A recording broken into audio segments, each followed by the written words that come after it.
असेलच तुर्तास पुढची बातमी।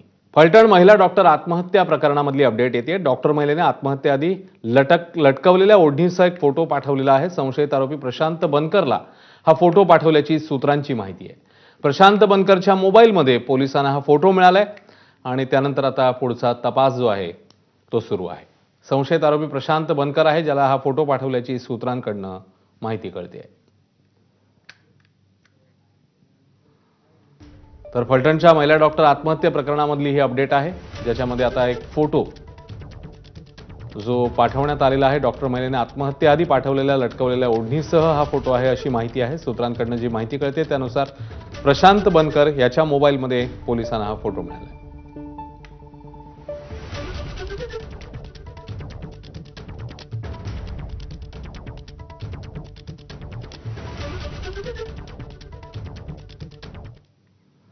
आणि बच्चू कडूंच्या आंदोलनासंदर्भातली एक अपडेट आहे। कोर्टाकडून सो मोटो याचिका करण्यात आली। संध्याकाळी 6 वाजेपर्यंत मोर्चास्थळ रिकामा करा असे नागपूर खंडपीठाने आदेश दिलेले आहेत। तेव्हा एकीकडे बच्चू कडू यांच्याशी सरकारचे प्रतिनिधी चर्चेला जाणार आहेत, त्याचवेळी संध्याकाळी 6 पर्यंत हे मोर्चास्थळ रिकामा करावं असे आदेश जे आहेत ते देण्यात आलेले आहेत नागपूर खंडपीठाकडे। तुषार कोळे आपल्यासोबत आहेत, आपले प्रतिनिधी तुषार।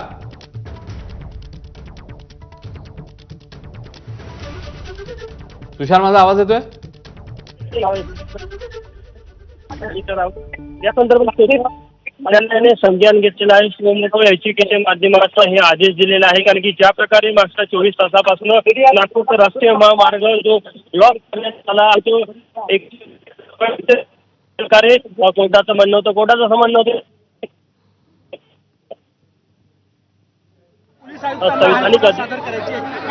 आम्हाला काही प्रत आलेली नाही आहे आमच्यापर्यंत देखील त्यांनी मुख्य आंदोलन स्थळ सोडून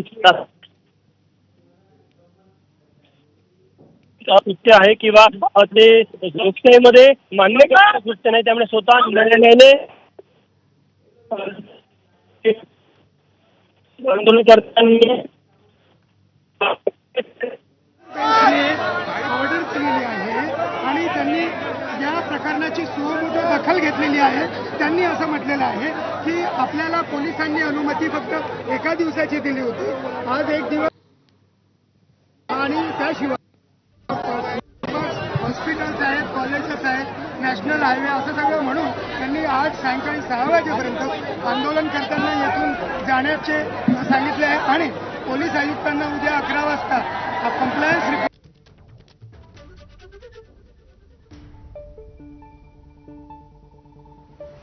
तर नागपूर कोर्टात कडूंच्या आंदोलनासंदर्भात ही याचिका करण्यात आली आणि ज्याच्यामध्ये आता 6 वाजेपर्यंत आंदोलन स्थळ जे आहे ते रिकामं करावं असे नागपूर खंडपीठाने आदेश दिले। मोर्चास्थळ रिकामं करण्यासंदर्भातले हे आदेश आलेले आहेत। बच्चू कडूंच्या आंदोलनासंदर्भात कोर्टाकडून सो मोटो याचिका पाहायला मिळते, ज्याच्यानंतर नागपूर खंडपीठाने आदेश दिले।